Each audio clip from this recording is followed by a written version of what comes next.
the other videos. Fair enough. Fair enough. Okay, you're recording. So welcome to this plan amendment virtual community meeting to discuss NPA 2022-0005.01 in the Montopolis neighborhood planning area. If you haven't done so already, please let us know who is here by typing in the chat box your name and organization if you're associated with one. Please mute your microphone if you're joining by phone. Please turn off your video if you're participating online to save bandwidth. This meeting is being recorded and will be publicly posted to the speakupaustin.org/NPA website. If you do not want your image viewed publicly, please turn off your camera.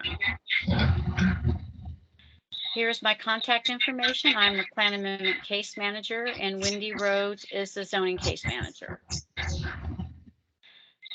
The agenda tonight, we'll go over basic case information, guidelines for group discussion, how to participate in this process, why is there a plan amendment application, what is a future land use map.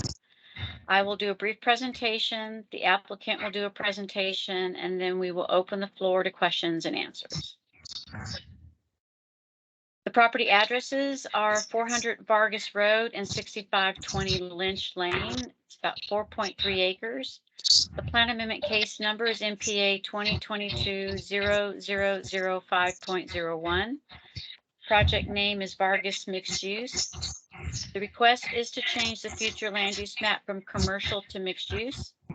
The associated zoning case number is C14-2022-0107. The zoning request is to change the zoning on the property from community commercial neighborhood plan and limited neighborhood commercial to general commercial services mixed use neighborhood plan and neighborhood commercial mixed use for a mixed use commercial residential development. Property owners are Vargas Properties Ltd. and Jayco Holdings Ltd. Agents are Thrower Design, Victoria Hasse, and Ron Thrower. Guidelines for group discussion. Please feel free to type your questions into the chat at any time during this meeting. Please postpone general comments during the Q&A session. After staff and applicant presentations, if you would like to speak, please raise your hand by clicking on the hand symbol on the menu bar. Telephone participants will be able to speak during the Q&A session of the meeting. Attendees will be muted upon arrival and through the staff and applicant presentations. Then staff will open the floor to answer questions in the chat or by attendees raising their hands to speak. Similar questions may be grouped and answered together. Please mute your microphone when you're not speaking for the sake of sound quality and clarity of conversation. If you're having connection issues, turn off your video until called upon to ask a question. Please be respectful to each other during the discussion. Continued personal assaults may result in removal from the meeting. The recorded meeting will be posted tomorrow to the speakupaustin.org/NPA website. You can email or call me or Wendy anytime with any questions or comments that you have. If you provide written comments, we'll add them to the staff case reports that will be submitted to Planning Commission and City Council. The cases have not been scheduled for public hearings yet, but you will receive a notice if you live within 500 feet of the property of the date and time of the public hearings and how to participate. So why is there a plan amendment application? Neighborhood plans are adopted by City Council as amendments to the Imagine Austin Comprehensive Plan. City Charter requires zoning changes to be consistent with the comprehensive plan. Most NPAs are amendments to a plan's future land use map, and most neighborhood plan amendments have an associated zoning application. This map shows the property of the cities. Can you hear? There's a echo. There's no echo on our end. Okay. This map shows the areas in blue that have City Council approved neighborhood plans, most of which have a plan document that has the vision and goals of the planning area, and also a future land use map. Future land use map, broad colors represent broad land uses. For example, single family is yellow, commercial is red, mixed use is brown. The existing land use on the property is commercial, so you could see at the very top it is red, and the proposed is brown for mixed use. This map shows the property zoomed in a little closer. Google Maps shows some of the surrounding uses to the property. It's on the south side of Highway 183. Aerial photo. Future land use map again shows the property red, which is commercial land use. You see to the southeast, you have recreation open space, that is green. To the south and west, you have single family. Zoning map shows the property as GR on the north part and neighborhood commercial to the south, with some single family to the east and SF6 and SF3 to the west. The growth concept map, this represents location of regional centers, town centers, neighborhood centers, and activity corridors on the Imagine Austin Comprehensive Plan.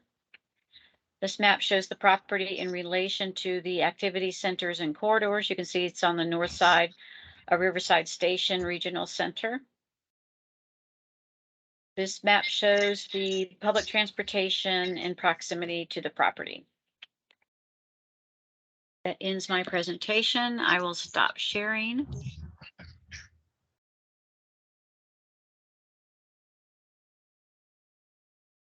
And you can start yours, Victoria. Just to the question, the feedback is a lot better now. It's not nearly as bad. Okay. Thanks for letting me know I hadn't been. Okay.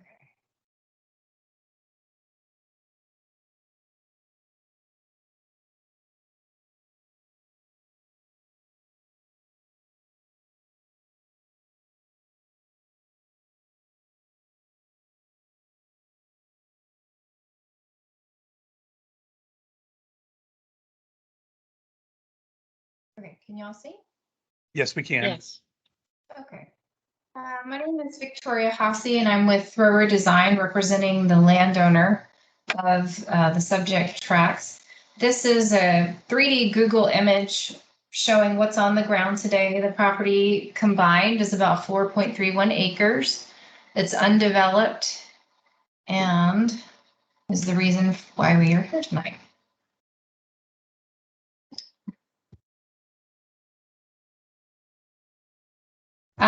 So just calling attention to the two tracts of land.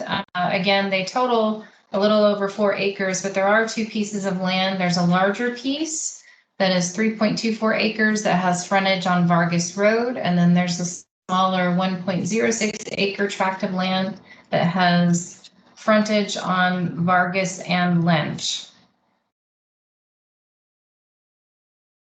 As Maureen was saying, the future land use map for the subject area is red, which symbolizes commercial. And our request that we've put into the city is to change this to mixed use, which would change the color to brown, similar to the brown that you see in the lower right-hand corner of the screen.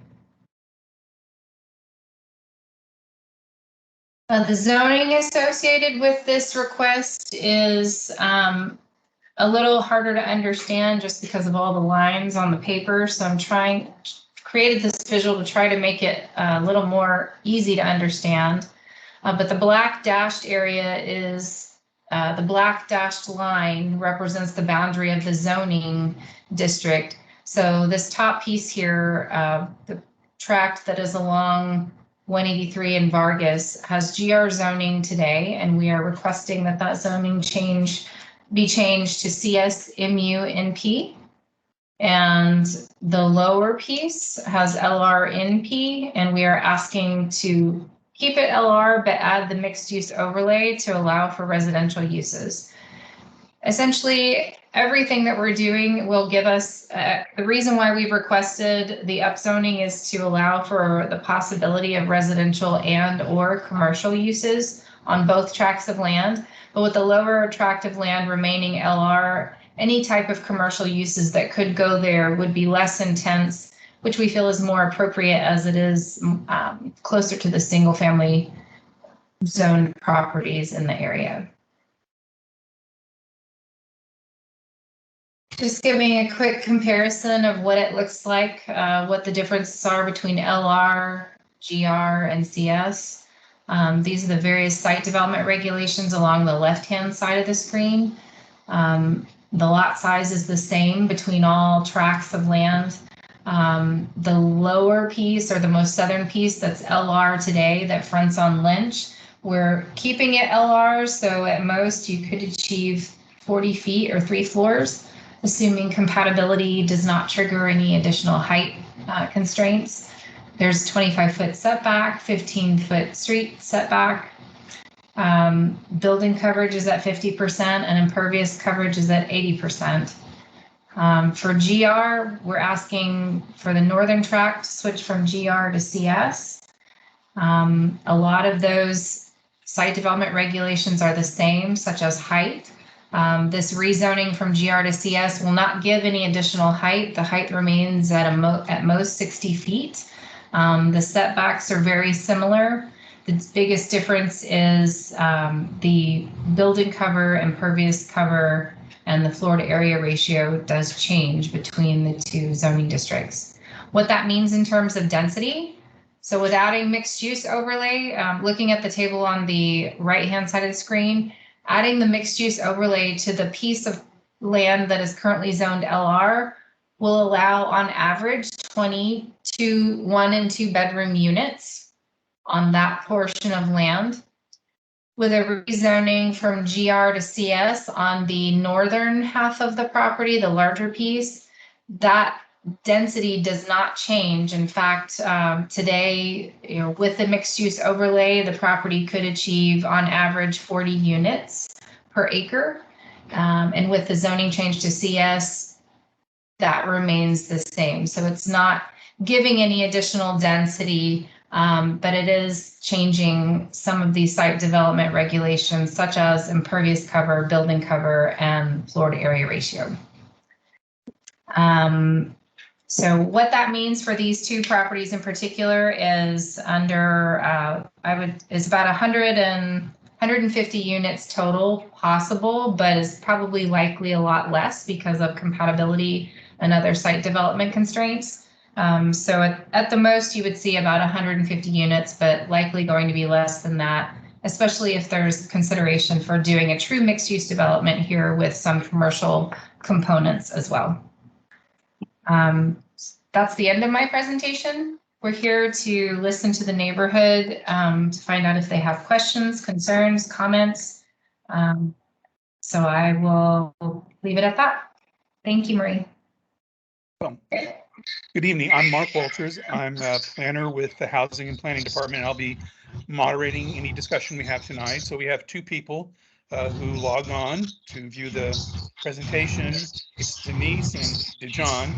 Do either one of you have any questions? If you do, you can raise your hand or just unmute yourself and ask your question.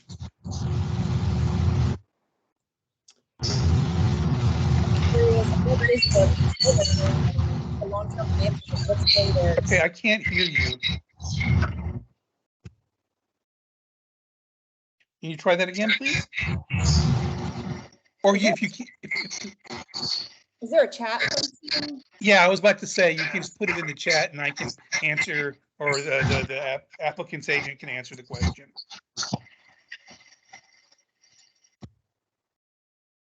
So while we wait for the chat, we can see if anyone else might, no, okay.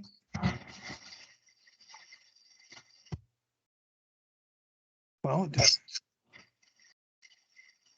nobody seems to be typing in the chat. I can't seem to find the chat. Oh, well, you're coming across fine. You don't have any feedback. So why don't you just ask your question and we'll see what we can do. Okay, so I just want to make sure that I'm understanding this clearly. So the plan here is to add like an apartment complex or something of the nature.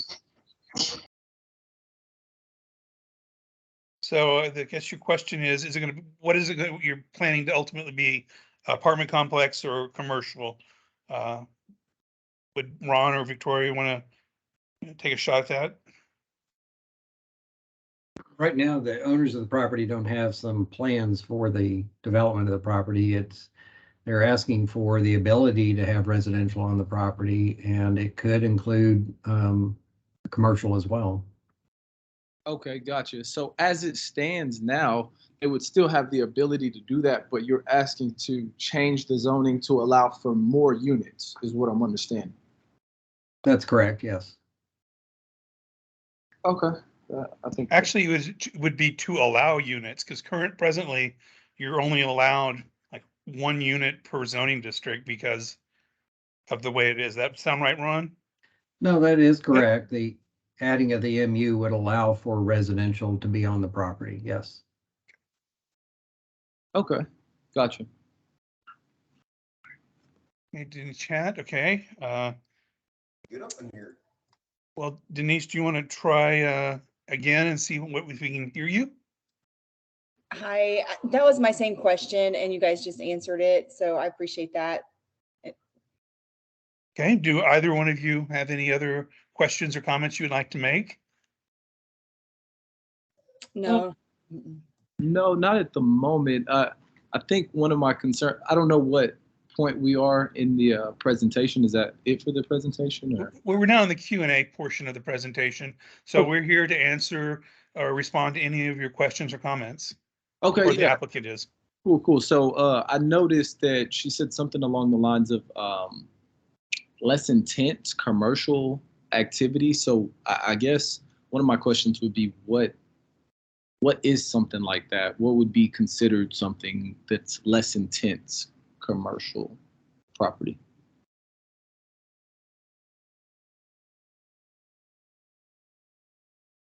Well, Ron or Victoria?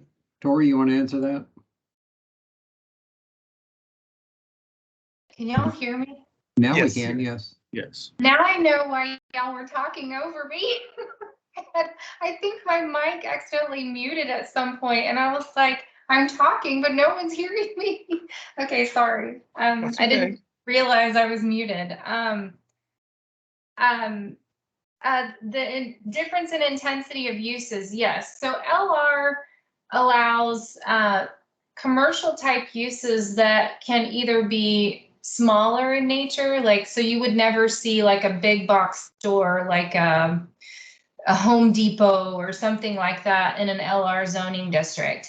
But also, it's not necessarily just the size, but it can also be the type of use. So, and I don't know, Maureen, if y'all can help me out, but I think it would be smaller scaled uses more appropriate when they're in close proximity to neighborhoods. So things like a coffee shop or maybe Offices. personal improvement services, like maybe a place to go get your hair done, or I'm trying to think off my feet here. Well, My I think mind's you could going also blank. allow offices, smaller scale retail establishments.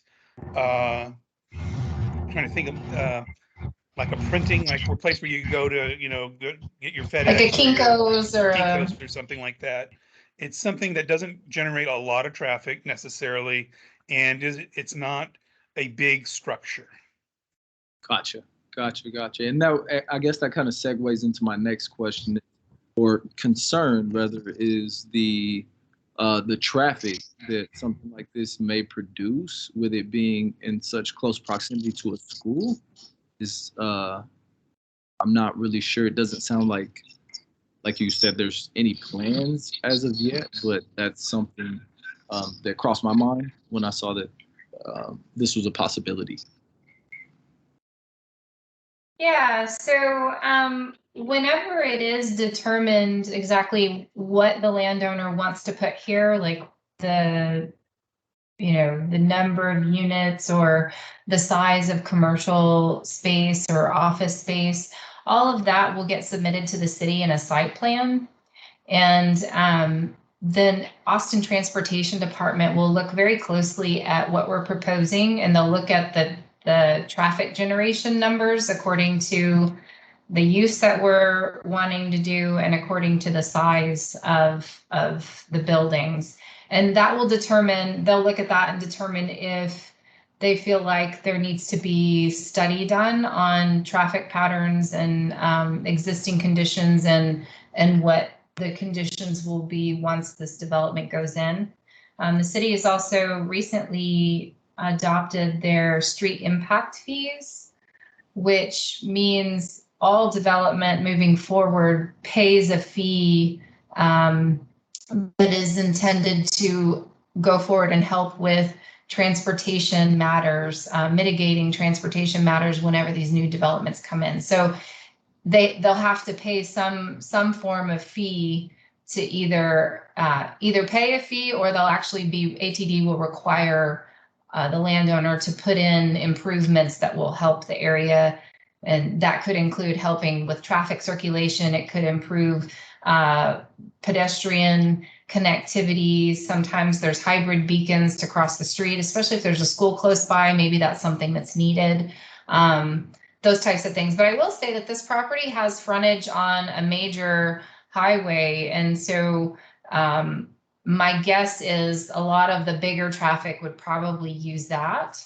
But it is also nice that there is a lot of connectivity. So there's a lot of ways for people both coming to this development and people leaving this development to make it to their next destination. So it means you won't see a lot of bottlenecks like you typically have one in and out of a development. So this property is actually situated very well to help traffic flow a lot easier and better. But it is something that will be looked at by Austin Transportation Department very closely when we get to the site plan phase. Okay.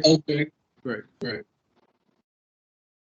And I'll also just add to that, that this property, the front portion of the property along 183 had gone through a condemnation process. TxDOT, acquired land from them, but the landowner was able to secure a driveway access out to 183. So it's not, that driveway is definitely going to be part of any project here. So Denise, John, do you have any other questions or comments? I don't have any other questions. Thank you. Well, if nobody else has any, we can call the meeting early. The meeting doesn't have to last to the time allotted for it, and we can get back to our day or evening, as it were. So Maureen, do you want to put up the contact information and go over the next steps in the process? Yes, just 1 second.